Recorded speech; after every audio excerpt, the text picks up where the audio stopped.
సృష్టికి ఆది అంతం రెండూ లేని పరబ్రహ్మ స్వరూపమే పరమేశ్వరుడు. ఒకప్పుడు బ్రహ్మ విష్ణువుల మధ్య ఎవరు గొప్పవారనే సందేహం కలిగింది. ఆ సందేహాన్ని తొలగించేందుకు అనంత జ్యోతి స్తంభంగా ప్రత్యక్షమయ్యాడు మహాదేవుడు. ఆ దివ్య జ్యోతి భూమిపై 12 పవిత్ర క్షేత్రాలుగా వెలసింది. అవే ప్రపంచ ప్రసిద్ధి చెందిన 12 జ్యోతిర్లింగాలు. ఇప్పుడు ఆ దివ్య యాత్రను ప్రారంభిద్దాం. హర హర మహాదేవ. గుజరాత్లోని అరేబియా సముద్ర తీరాన వెలసిన మొదటి జ్యోతిర్లింగం సోమనాథ్. చంద్రుడు తన శాప విమోచనం కోసం పరమశివుని ఆరాధించిన పవిత్ర క్షేత్రం. భక్తి చూసి ప్రసన్నుడైన మహాదేవుడు ఇక్కడ జ్యోతిర్లింగ రూపంలో వెలిశాడు. ఎన్నో దండయాత్రలు, విధ్వంసాలు జరిగిన సోమనాథ్ మహిమ ఎన్నటికీ చెదరలేదు. భక్తి, విశ్వాసం, ధైర్యానికి శాశ్వత చిహ్నం సోమనాథ జ్యోతిర్లింగం. హర హర మహాదేవ. నల్మల అడవుల నడుమ కృష్ణా నది ఒడ్డున వెలసిన పవిత్ర క్షేత్రం శ్రీశైలం. ఇక్కడ పరమశివుడు మల్లికార్జున స్వామిగా, పార్వతీదేవి భ్రమరాంబ అమ్మవారిగా భక్తులకు దర్శనమిస్తారు. 12 జ్యోతిర్లింగాలలో ఒకటిగా, అష్టాదశ శక్తిపీఠాలలో ఒకటిగా శ్రీశైలం అపూర్వమైన మహిమాన్విత క్షేత్రం. ఈ క్షేత్రాన్ని భక్తితో దర్శించిన వారికి శివపార్వతుల అనుగ్రహం లభిస్తుందని విశ్వాసం. హర హర మహాదేవ. జై భ్రమరాంబ సమేత మల్లికార్జున స్వామికి.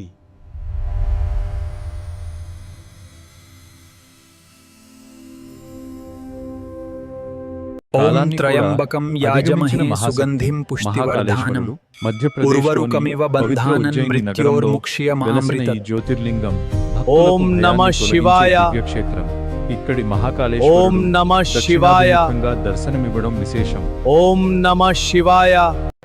ప్రతి ఓం ఉదయం నమః జరిగే శివాయ.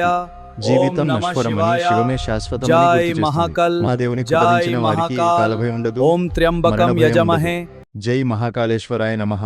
హర హర నర్మదా మహాదేవ. మహానది ఓం మధ్యలో నమః ఓం శివాయ. ఆకారంలో ఏర్పడిన పవిత్ర ద్వీపం ఓంకారేశ్వరి. ఓం నమః పరమశివుని శివాయ. ప్రణవ స్వరూపాన్ని సూచించే హర ఈ హర క్షేత్రం భక్తులకు మహాదేవ్. అపారమైన ఆధ్యాత్మిక శక్తిని ప్రసాదిస్తుంది. ఇక్కడ శివుడు ఓంకారేశ్వరుడిగా, ఓం నమః అమలేశ్వరుడిగా తిరుపాలలో శివాయ. ఆరాధించబడుతున్నాడు. ఓం నర్మదా జలధారలు నమః శివనామాన్ని జపిస్తున్నట్టుగా శివాయ. అనిపిస్తాయి. ఈ క్షేత్రాన్ని దర్శించిన వారికి మనశ్శాంతి, జ్ఞానం, భక్తి కలుగుతాయని విశ్వాసం. ఓం నమః శివాయ. హర హర మహాదేవ.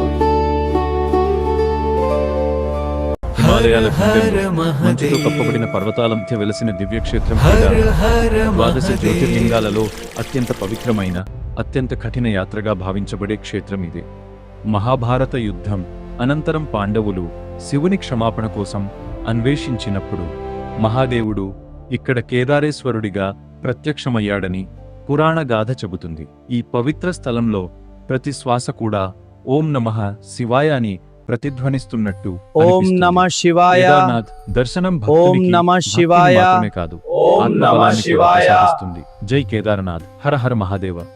సహ్యాద్రి నమః అరణ్యాల శివాయ. లోపల మేఘాలు, జలపాతాలు, ఓం పవిత్ర నమః నిశ్శబ్దం మధ్య శివాయ. వెలసిన దివ్యక్షేత్రం ఓం భీమశంకర్. నమః భీమాసురుడనే శివాయ. రాక్షసుని సంహరించి భక్తులను రక్షించేందుకు పరమశివుడు ఇక్కడ జ్యోతిర్లింగ రూపంలో ప్రత్యక్షమయ్యాడని పురాణాలు చెబుతున్నాయి. ప్రకృతి ఒడిలో ఉన్న ఈ క్షేత్రంలో ప్రతి గలి తాకుడు శివ సాన్నిధ్యాన్ని అనుభవింపజేస్తుంది. భక్తితో భీమశంకర్ దర్శనం చేసిన వారికి భయం తొలగి ఆత్మశాంతి కలుగుతుందని విశ్వాసం. జై భీమశంకరాయ నమః. హర హర మహాదేవ. ఓం గంగామాత త్ర్యంబకం ఒడిలో యాజమహే మోక్షనగరిగా సుగంధిం ప్రసిద్ధి చెందిన పుష్టివర్ధనం పవిత్ర వారణాసిలో ఉర్వరుకమివ వెలసిన బంధానన్ దివ్యక్షేత్రం కాశీ విశ్వనాథ్. మృత్యోర్ముక్ష్యమామృతత్. కాశీకి వచ్చినవాడు ఖాళీగా తిరిగి వెళ్ళడు అని భక్తుల విశ్వాసం. ఇక్కడ పరమశివుడు విశ్వనాథుడిగా సంస్థ జగత్తుకు నాథుడై భక్తులను కరుణతో కాపాడుతున్నాడు. గంగా ఆరతి వెలుగుల్లో, శివనామ ఘోషల్లో ఈ నగరం ప్రతిక్షణం ఆధ్యాత్మికతతో నిండిపోతుంది. కాశీ విశ్వనాథ దర్శనం జనన మరణ బంధాలను దాటించే మోక్షమార్గమని పురాణాలు గొప్పగా వర్ణిస్తాయి. జై కాశీ విశ్వనాథ్. హర హర మహాదేవ. ఝార్ఖండ్లోని దేవఘర్లో వెలసిన పవిత్ర జ్యోతిర్లింగం వైద్యనాథేశ్వరుడు. రోగాలను నివారించే దివ్య వైద్యుడు అనే అర్థంతో భక్తులు ఆయనను వైద్యనాథుడిగా ఆరాధిస్తారు. రావణుడు మహాదేవుని లంకకు తీసుకెళ్లాలని ఘోరతస్సు చేసినప్పుడు శివుడు ప్రసన్నుడై ఈ దివ్య లింగాన్ని ప్రసాదించాడని పురాణ గాథ చెబుతుంది. ఓం నమః కానీ దైవ శివాయ. సంకల్పంతో ఈ పవిత్ర లింగం దేవఘర్లోనే స్థిరమైంది.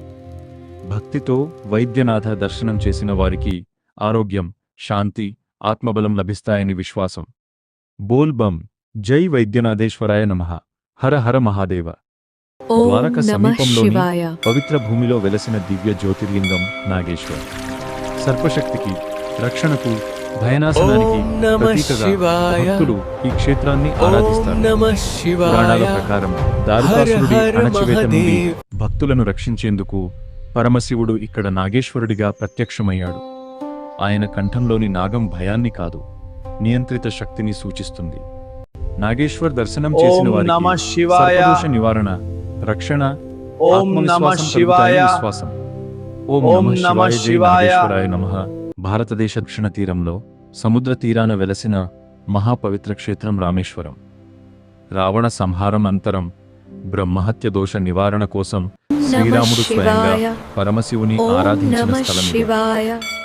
అందుకే ఈ జ్యోతిర్లింగం రామనాథ స్వామిగా ప్రసిద్ధి చెందింది. కాశీ నుండి తెచ్చిన పవిత్ర జలాలతో అభిషేకం చేయడం ఈ క్షేత్రంలోని విశేష సంప్రదాయం. రామభక్తి మరియు శివభక్తి ఏకమయ్యే దివ్యస్థలం రామేశ్వరం. ఇక్కడి దర్శనం పాపక్షయాన్ని, పవిత్రతను, ఆధ్యాత్మిక శాంతిని ప్రసాదిస్తుందని భక్తుల విశ్వాసం. జై శ్రీరామ. జై రామనాథ స్వామి. హర హర మహాదేవ. ఎల్లోరా గుహల సమీపంలో వెలసిన పవిత్ర జ్యోతిర్లింగం ఘృష్ణేశ్వర్. ద్వాదశ జ్యోతిర్లింగాలలో చివరిదైన మహిమలో అనంతమైనది. ఘుష్మ అనే మహాభక్తురాలి అచంచల శివభక్తికి ప్రసన్నుడై పరమశివుడు ఇక్కడ జ్యోతిర్లింగ రూపంలో వెలిశాడని పురాణ గాథ చెబుతుంది. అపారమైన కష్టాలు వచ్చినా భక్తి విడువకూడదనే శాశ్వత సందేశాన్ని ఈ క్షేత్రం అందిస్తుంది. ఎల్లోరా శిల్ప వైభవం, శివ సాన్నిధ్యం, భక్తి పరాకాష్ఠ ఇవన్నీ కలిసి ఘృష్ణేశ్వరాన్ని అపూర్వ దివ్యక్షేత్రంగా నిలబెట్టాయి. జై ఘృష్ణేశ్వరాయ నమః. హర హర మహాదేవ.